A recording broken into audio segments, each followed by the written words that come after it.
No, baby, that's for somebody else. We're just gonna keep you right where you're at right now. It doesn't matter what you think. The Wrestling Realm presents Break It Down with Brian H. Hello, ladies and gentlemen, and welcome to this edition of Break It Down with Brian H. I'm your host, Brian H. Waters. So, you are tuned in to Break It Down with Brian H. This is going to be different. You know why? Because usually I start off with the WWE. But before I get there, because I'm not starting off with them this week, because wrestling's just been so good, but not right there. So make sure you are following the Wrestling Realm at Wrestling Realm on Twitter. Make sure you are subscribed to the YouTube channel. If this is your first time here, click below, hit the subscribe button. If you're on the podcast platforms, make sure you are subscribe, whether it's Apple Podcasts, Google Podcasts, Stitcher, Spotify, or Podbean. And guess what? If you have all those, you could get paid to listen to my show by just simply going to Podcoin and getting paid to do so. So, ladies and gentlemen, AEW this past Saturday, yes, I did have a post show, but there's been things that have developed since then. If you look at the screen, you may see the three letters MOX stands for Mox, which is short for Moxley, Jon Moxley, former WWE Grand Slam champion. That is, he's held the WWE Championship, the Intercontinental, the United States, the Tag Team titles. All of these titles, Jon Moxley, when he was Dean Ambrose in the WWE, he held all of them. And now is official. He is in AEW. He showed up this past Saturday after Chris Jericho defeated Kenny Omega and hit him with a DDT. I'm going to call it the double arm DDT because I'm not sure if he's going to call it the dirty deeds. But nonetheless, it is official. After, like I said, doing that show, doing a post show with the real Dwayne Allen, my brother and co-host, we didn't know if he was signed yet, but he is officially signed. Tony Khan said he signed Jon Moxley. He said Moxley approached him when he was able to after his contract was up, said this is where he wanted to be. What does this mean? One, we get to see Jon Moxley be Jon Moxley. Now, I saw a little bit of his stuff when he was in CZW. Shout out to my boy Blake, was telling me about, just the way he was, and everybody knows CZW is a ultra violent company, but we saw Jon Moxley there. When I saw Jon Moxley, I saw the blood, gory, all that stuff. But now he's in AEW. AEW has said they're going to be not necessarily PG, if it's wrestlers violent, so they're going to get violent. We get to see him now do what he does. Now, I got to give him credit. And shout out to Will Mahoney from the Big Gold Belt podcast. He let it be known that, to say he didn't get chances or whatever to be a star is absolutely asinine. And not Will's words, that's my interpretation. But it's the truth. Moxley, when he was Dean Ambrose, had the opportunity to be the biggest star in the company. It's just that when you really look at it, that didn't fit. This seems like more of a fit for him. Something that's going to be wrestling's alternative, and he has declared war. So that's what I'm looking forward to see. Will there be a war between AEW and the WWE? Only time will tell.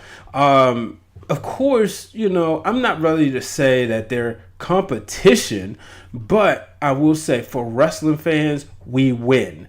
We are getting an alternative product. We're getting something else. And that's all we've been asking for since 2001. Yes, we do have TNA or Impact.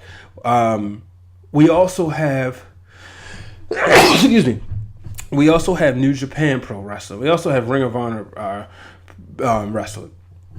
Ring of Honor can be regional. Some places get it, some places do not. Impact Wrestling tend to change the channel on you a few times. New Japan isn't as easily accessible. They're getting better for us in the United States, but it's not as easily accessible. This is what I want to see. Now we have a major network in Turner, and we have the USA going head up. well, obviously it's not at the same time, folks. I know that. But you have these two major networks. So this is what's going to be interesting. Seeing these two teams, seeing these two companies, kind of trade jabs back and forth. We saw this past week, and I'll get into it later. Sami Zayn mentioned AEW on WWE programming. We saw with, Moxley, his post promo, the internet, the YouTube video, if you didn't check it out, where he, said this is war. So the cuffs are no longer on him. We're going to get to see him be who he can be. So it's time for the top rope. Going up to the top rope. It's time for this week's Top Rope segment of the week.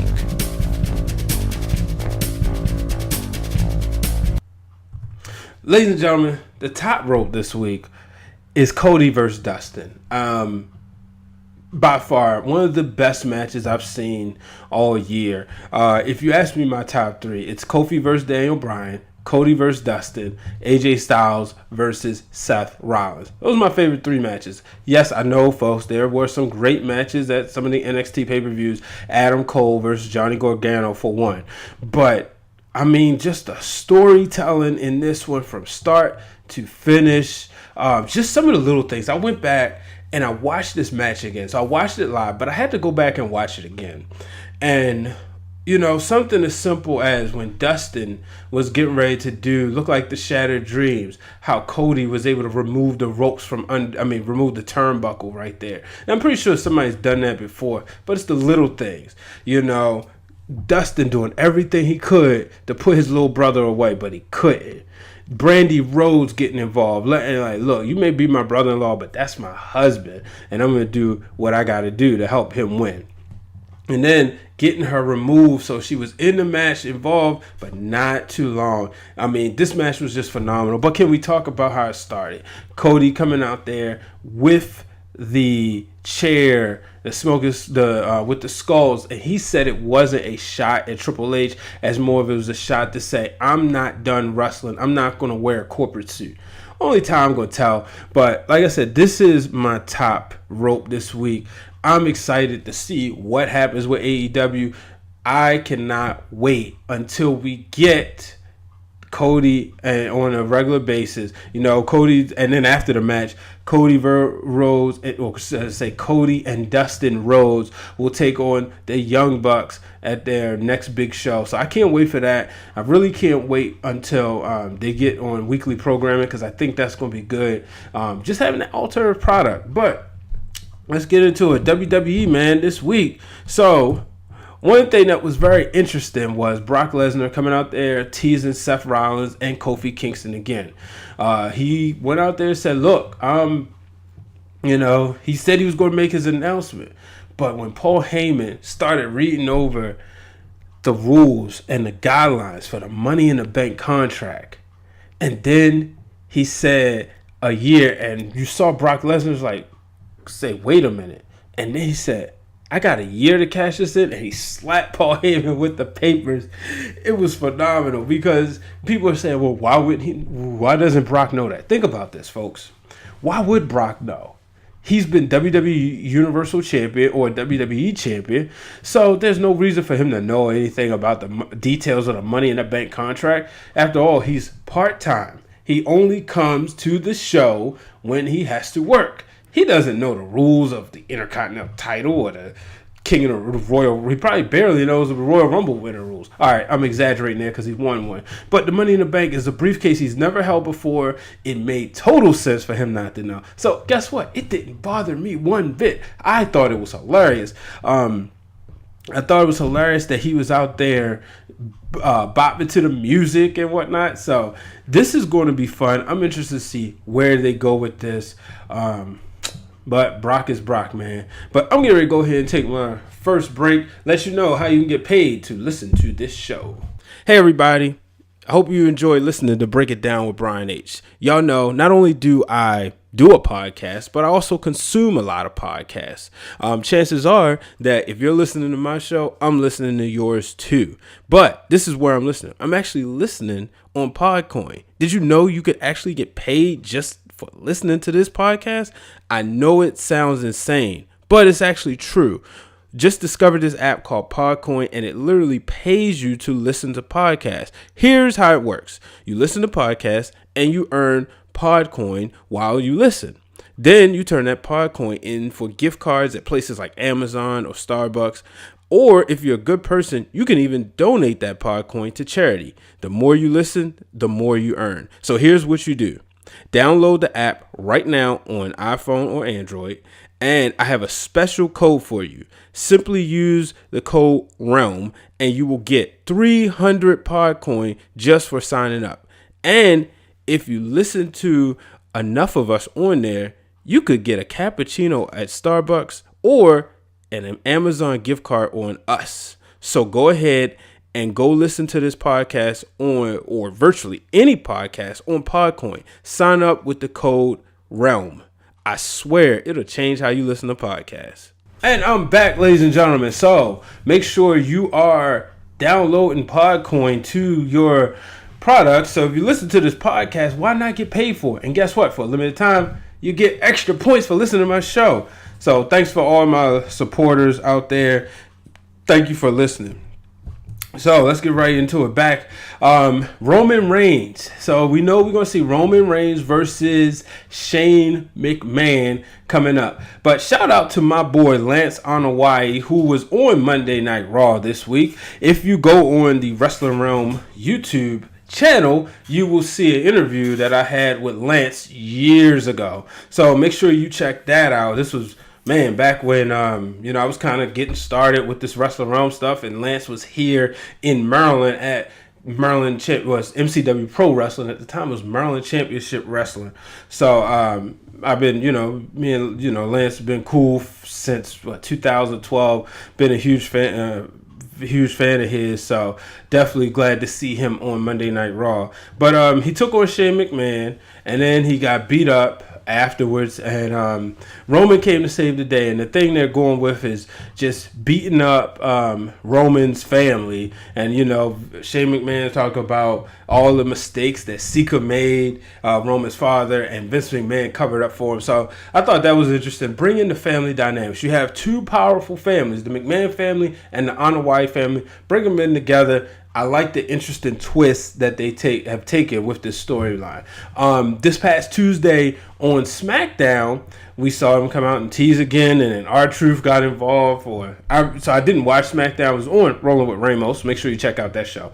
But as I was going through the highlights, I saw that R-Truth was in the ring, and Shane McMahon and Drew McIntyre and Elias beat him up, and therefore Elias became the 24/7 champion, but not before the end of the night, where Roman Reigns would help him regain the title. So I know Shane McMahon had made a rule, said that they couldn't get that the title, that Elias was going to be in a tag match or something like that, but he couldn't do. Nobody could bother him until after the match. Nonetheless, the belt is back on R-Truth. So that's been, that's one of the things that's been interesting. I also saw on SmackDown that we had Bayley defeat Lacey Evans. Here's the thing, right? So I'm getting irritated by the women's division. Lacey Evans, there's enough talent on the roster where, I should say there's enough talent where you don't have to do the wild card thing, but especially with the women. Let Becky and Lacey and Charlotte's on SmackDown. But yeah, let Becky and Lacey stay on Monday Night Raw. Let Charlotte and Bayley have their feud, if that's where you're going to go. If you're going to put Bayley in a feud with somebody else, let that happen. Why is she facing Lacey Evans? So, that's frustrating. The Iconics still losing. Thought after saying something last week, maybe they might not lose this week, right? Wrong. They're still losing. So, as a wrestling fan and as a fan of women's wrestling, I'm getting frustrated. Why can't I see Ember Moon having a competitive match with Bayley? Why can't I even see Mandy Rose in a program with Bayley? Or Sonya Deville. We got Bayley versus, we had Mandy Rose defeat Carmella, so maybe now she can move up. We shall see. Next week, we have Crown Jewel, well, I should say, next week, The Undertaker and I believe Goldberg will be on Raw as we get ready for the Crown Jewel pay-per-view taking place June 8th, I believe that's the date. And that will be interesting to see Goldberg and Undertaker. Many say that's a dream match. I'm not going to say it was a dream match of mine. I'm not going to say I didn't want to see it. I'm just saying. Don't know if it's necessarily a dream match. So only time will tell. It's time for the Tapped Out. Here's our Tapped Out segment of the week. Ladies and gentlemen, my Tapped Out this week is the electric chair segment, period. I know I should give it some time, but one, I don't like the term electric chair. That's what you associate with people who have done hideous crimes that shall be murdered. I'm not going to tell you where my stand on that, but I just don't like that term. But second of all, I'm really supposed to believe that these are shoot questions and from the crowd. And the questions that they were asking. Now, I said the AEW mentioned earlier. Sami Zayn, after the questions were like, are you scared of this? Why are you so angry? You know, simple questions. Like, obviously, there was, I can see if it was from kids, but some of the adults, I'm not stupid. I've been watching wrestling long enough. I know that if you put a live microphone in somebody who's over 21's hand or over 18's hand, they're going to ask a internet ready question. But then Sami Zayn would take it upon himself to say, you know what? I'm surprised you guys ask dumb questions. I'm surprised nobody's asked me about, you guys could have asked me anything. You could have asked me about AEW. And I'm like, okay, so is that a shot fired or what? Bottom line is, it just makes no sense. This is crazy. This segment is crazy. It's just, I want to see who's going to be in there next. Why do we have to have talk shows? Now, I know a lot of people were saying in 3 hours we only have like 4 or 5 matches. And of course, the internet wrestling community was ready and hot to complain about Monday Night Raw, considering AEW was the night 2 nights before. Now, understand this. You can't compare an AEW pay-per-view to a Monday Night Raw. I can see if you compared it to a pay-per-view to another pay-per-view. Compared to NXT 25 coming up this weekend to AEW. But you cannot compare a pay-per-view to a pay-per-view. It just doesn't work. So that's where I'm with that. But this segment was just horrible. I don't like it. But hey, that's just me. So, yeah, so that's where I'm at with that, ladies and gentlemen. So I'm gonna actually get ready to wrap things up. Not, no need to be a real long show. It's not like wrestling was super great. I did see Heavy Machinery looking like they're going to be challenging for the tag team championships. That should be pretty cool. Daniel Bryan and Rowan taking on Heavy Machinery. Give Heavy Machinery something to do. You call them up. Let's see what they got to offer. I'm interested to see. I don't need R-Truth holding on to this 24/7 title forever. Then that takes away the fun of it. I would like to see him lose it on social media, though. I would like to see him lose the title coming up this week, maybe like a Wednesday or Thursday, catch you off guard so we stay hooked to our Twitter and Instagram machines. But time will tell. But ladies and gentlemen, I'm getting ready to wrap it up for this week. Make sure you are following the Wrestling Realm on Instagram at Wrestling Realm with lots of cool images coming. Make sure you follow us on Twitter, Facebook fan page. Join the Facebook group. And of course, make sure you are subscribed to the YouTube channel.